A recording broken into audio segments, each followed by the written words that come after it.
Right? We're talking looking at the back pages of the New York Post. And we heard what Kim Jones and Ian Rappaport have had to say on NFL Network all day long, all night long, how the Giants got rid of Jerry Reese, their GM, and fired Ben McAdoo, the key card, no longer working for the head coach. So, Kyle, everybody's got an opinion. What's yours? I think the lasting legacy of this week is not going to be Ben McAdoo. He'll be forgotten about decades from now. The lasting legacy is going to be the Eli streak was broken. So that, to me, is the biggest bungling of this whole. Why did ownership not intervene and say, hold the damn phone? We're not sitting Eli. And if their take was, no, this is the head coach. He runs the show. He makes the football decision. That's fine. But then they fired him after the next game. So it comes off as headless, leadershipless, and that's what we will remember about this. Eli sat down for Geno Smith in a loss, and that should never have happened. One of the callers said, it's all PR, it's all PR. Well, I look at it this way. The Giants have 4 games left. The 3 of the last 4 games are at home. Yeah. There was talk on Sunday of ex-Giant players, luminaries, coming onto the field wearing Eli Manning jerseys before the game. This had the opportunity of being a disaster. At least now they can salvage something, and they cannot go out with this weird season with Eli where he's on the bench and Geno. I have a strong inclination that Eli Manning is probably going to start on Sunday. Right. He's probably going to start moving forward. Mm-hmm. And if that's the case, at least there's some sort of dignity. The last thing that Giants ownership, John Mara, wanted was an empty stadium, or even worse, a stadium full of Cowboys fans, right. And then Giants fans booing the Giants. I have friends who are Giants fans who are texting me on Sunday. What do they got? First time in my life I've rooted against the Giants. Openly rooting against this McAdoo. And McAdoo, like you said, it's almost like he's the face of what should be he's going to take the hit on this one. Yeah. But someone might have been able to intervene and say, hey, dude. And he should have taken the hit, and he will take the hit. You know, it's funny because this is the ultimate plot twist. We were talking about McAdoo and Reese and what's going on with Geno and Davis Webb. But just like you said, KB, there's streaks that happen all across sports. And we rarely remember how they ended. It's just like, oh, we know the number. But this will go down not as a season where OBJ went down and there were struggles because of injuries and inconsistencies. This will go down as a season where Eli Manning was at 210 and he sat on the sideline one game because there was a telephone game between the owner, the GM, and the coach that didn't get to Eli in the right manner. And that's what's unfortunate because you got a guy with a lot of jewelry in his jewelry box, and he brought so much to the city, so much to this organization, the most dependable guy, the most consistent guy, the one guy that stood up there every single week and never pushed the blame. He never took the praise for himself. He always deflected it to his teammates, to his coaches, and he had to deal with this with tears in his throat in a week where I'm pretty sure was the worst week as a Giant. We all agree with how they handled it, right? But isn't it, tell me, you grew up here. Mara gives all autonomy to the coaches, right? He's not the kind of owner that meddles, and he sort of entrusts the coach to make the decisions. The decision, I don't know if I can even knock the decision. They do want to evaluate their talent. Obviously, the way that it was handled. I'm more curious to what you said about Eli Manning starting. I don't know if I'm Eli Manning, if I'm wanting to go out there and get beat up for the next couple of weeks, if I don't know that I'm going to be the guy. So if I have such a great relationship with Mara, and Eli went on the radio and right away goes and tells Spags within 30 minutes, and knowing that he's an interim coach, that he wants to be the starter, part of me is like, do you really? Unless you know that you're going to be the guy. I would love to have that confidence and honest conversation, or else part of me wants to say, like, I'm not starting because I'm like spiteful and I wouldn't want to shoot because of that.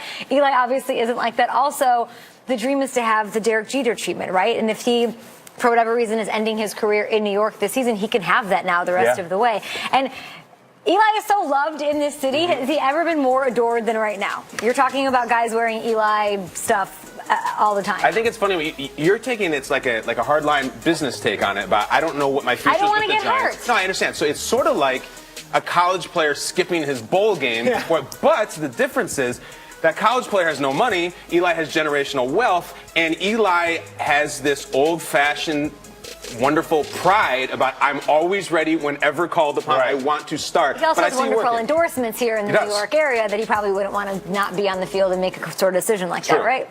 Yeah, listen, Eli's the ultimate teammate, and he wants to play football. But you make a great point, Kay. For a team that didn't stand by you in a week that was so up and down, why would you stand up for it? In the lasting moments in the season where you got beat up all year, then you look at the game last week with Geno, he got strip sacked twice. You're going to sit behind this line? do Eli want to get beat up over the last handful of weeks? No. Peter, was it the wrong decision that they made? Because then it's like they go back to Eli. They're saying that they made a bad decision evaluating the other talent. That's what I'm trying to it's sloppy as hell. understand, because it's not like Eli wasn't performing really well and they yanked him. He was doing what he did last year. I almost feel like McAdoo was over his skis with this one, not knowing the media and fan response. Yeah. And how do you not know Mara in knew. New York? I told you guys. I don't think McAdoo skis. I've tried to. Yeah, I don't think he skis much. Snowboards. He's a Western Pennsylvania guy. I have said this a bunch on the show that nationally on ESPN and NFL Network, a lot of people are like, Eli to the Giants fans is the greatest thing that ever walked on the earth. So if you're misunderstanding, well, what about Eli? They're 2-9. It's a whole other ball game. He beat Tom Brady twice, 2 Super Bowl rings, 2 MVPs. Some of the greatest moments Giants fans have ever had. Right. Through the playoffs, through Super Bowl, was Eli Manning. And I just think if they can go back 14 days, this never would have happened. Yep. And I think McAdoo and Reese, no matter what Mara said about them starting 0-5, they'd still be important. You know why he's so loved? Because he brought together a generation of Giants fans. There's old Giants fans that love him, and then there's young men and women that only know the Eli era. He beat an 18-0 team. He's a legend. Lost in all this is the fact that Jerry Reese, the GM of the Giants, has been with the New York Giants since 1994 when he was a part-time. 1994, has won 2 Super Bowl rings, has built 2 Super Bowl rosters. He gets fired. It's as if it never. It's crazy how an amazing he put defense. together an amazing defense. Last year was basically the executive of the year. That to me, and I'm not waving any flags. He should have kept his job. This team was a disaster. Talk this about year. it, bro.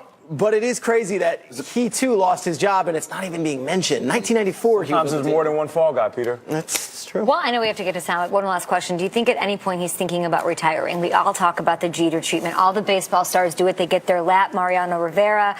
He could have that now in New York. Let's say he gets the starting job back. Spags gives it to him. He rides off into the sunset. Is that something you can even consider while you're playing? Naked answer, but I think you're losing sight of just what a competitor he is. He still thinks he can play, and he doesn't want to go out. Whether or not he gets a round of applause, he doesn't want to go out 2 and 14. But you could have the fairy tale of like ending your career with fairy tales. How his brother ended his career. Changing teams and winning a Super Bowl. That's true. You ain't riding off to the sunset if you're 2 and 14. That's gloomy days.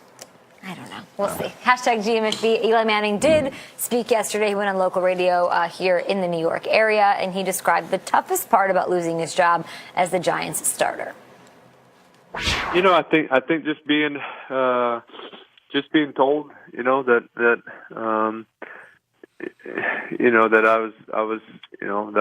I wasn't being asked to go win a football game for the New York Giants. I think that was the toughest part when I said, I was going to be taken out at some point, and I think that's how I took it. For 14 years, and since I became the starting quarterback, that's what being a starting quarterback is that. When you're playing that week and you're going to be out there for that first series, that you're expected to go win a football game. And for every game I played in 210 straight games, that's what was asked of me. And I didn't get a win every single time, but I was expected to, and believed, and fans and my teammates believed, and coaches believed that I could do it. And it was important. And this week that wasn't the case. And I love playing quarterback for the New York Giants, and I love this organization and the relationships that I've built. And I came here. I was 23 years old and just a little kid, and I've kind of grown up around the people in the organization, and whether it's coaches or video people, equipment people, training room, and so I've loved every second of it. And I was kind of. A part of me was taken away when that was said, and it crushed me a little bit. But all right, with the future of the Giants front office and the coaching staff, it's all up in the air. We don't know which way it's going to go. So on that note, we bring in a very special edition of Schrager's Ones to Watch. Okay. What's going on here? All right, so every Friday on the show, I've been giving you guys coaching candidates and front office people who are going to fill in for whatever jobs are available. So this is the first vacancy at both head coach and general manager. Something that John Mara said in his press conference yesterday, that the ideal situation is he would hire a general manager first and then work with the general manager to hire a coach. So let's go through some GM candidates right off the bat.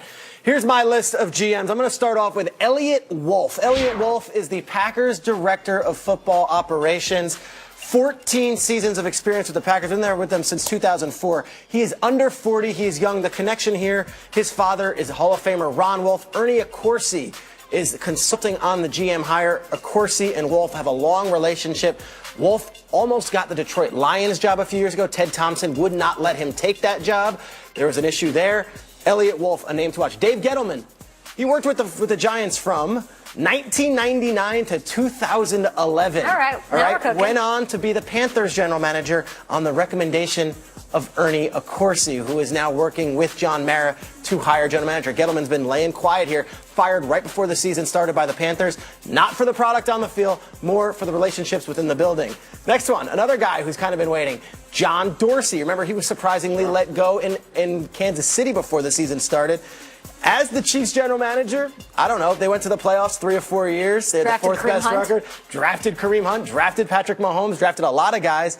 Another thing there where Andy Reid had a guy in that front office who eventually got elevated. But a lot of people are saying, hey, Dorsey, if you want to just go pound for pound, scouting and personnel, is the best guy out there right now. Number 4, I go George Paton. Okay, George Paton is the Vikings assistant general manager, has been for 6 seasons. Look at that Vikings roster right now. Look at that defense right now. He has 21 years of NFL personnel and scouting experience. And George Paton was all but expected to get that 49ers job when they went through all those interviews before they went and said, you know what, we're going way outside the box and we're hiring John Lynch.